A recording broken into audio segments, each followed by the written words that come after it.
It's a way of using flash as a massive cache to avoid random reads to disk. Now, it avoids them, but it doesn't kind of eliminate the need for them, obviously, because it's just a cache, and caches can always be defeated. So this is kind of a frustrating slide because it's kind of like back and forth. Does flash fix the problem? Does flash not fix the problem? And I actually think that really captures the state of the flash market for probably a lot of you, which is flash is interesting, and maybe it solves all my problems, and maybe it doesn't. And I'm not going to tell you the answer.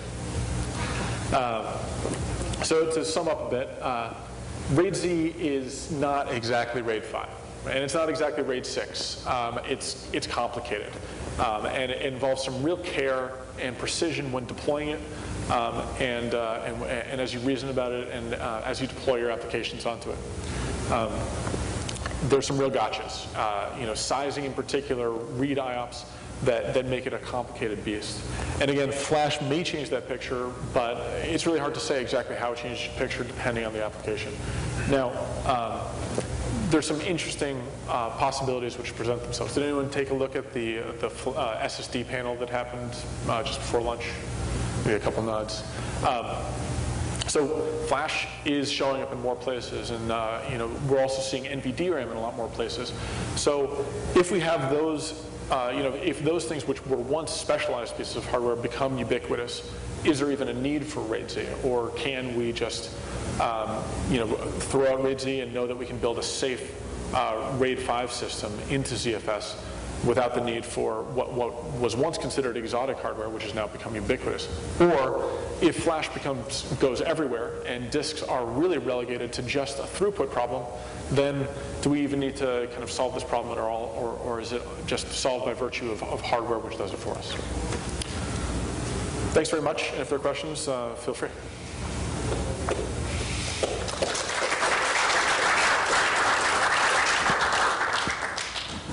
So questions on RAIDz, or if you want to wander into things like the L2ARC, or why I think triple parity RAID is important, feel free.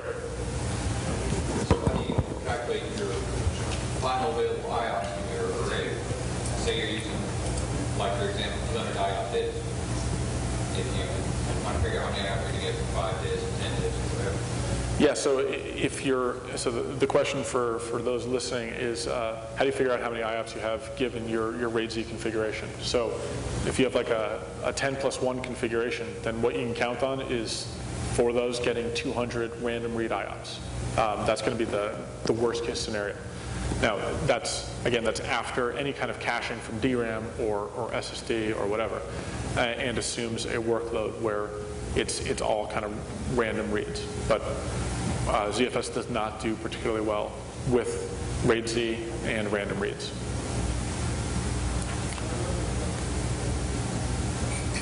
Great. Well, thanks very much. One more. No one else is going to ask.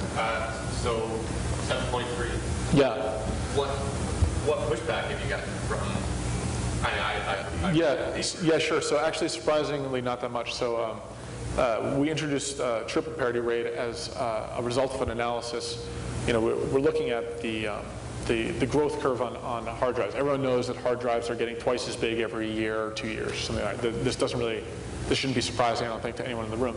And throughput is staying pretty flat.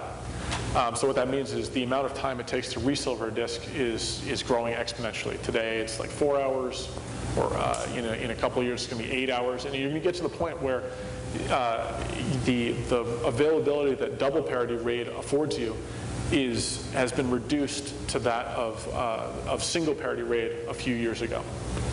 So in terms of triple, and this is especially true when we take these RAIDz configurations and move them out to very wide stripes, 40+3 or things like that, where the likelihood of getting a failure is increased every time you add a disk into the stripe. So the reaction has actually been pretty positive. Shortly after we published that paper, NetApp released or was granted a patent for triple parity RAID of their own. So that was kind of a nice validation that someone else thinks this is an important problem. And when I was back at Fishworks a couple months ago, we saw customers who were deploying these wide stripe triple parity RAID.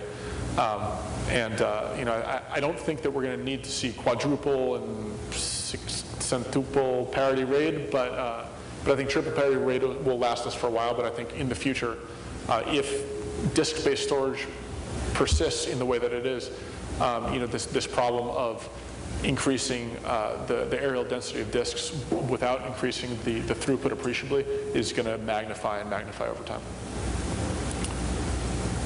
Great. Well, thanks very much, and I'll be available for questions if you want to talk afterwards.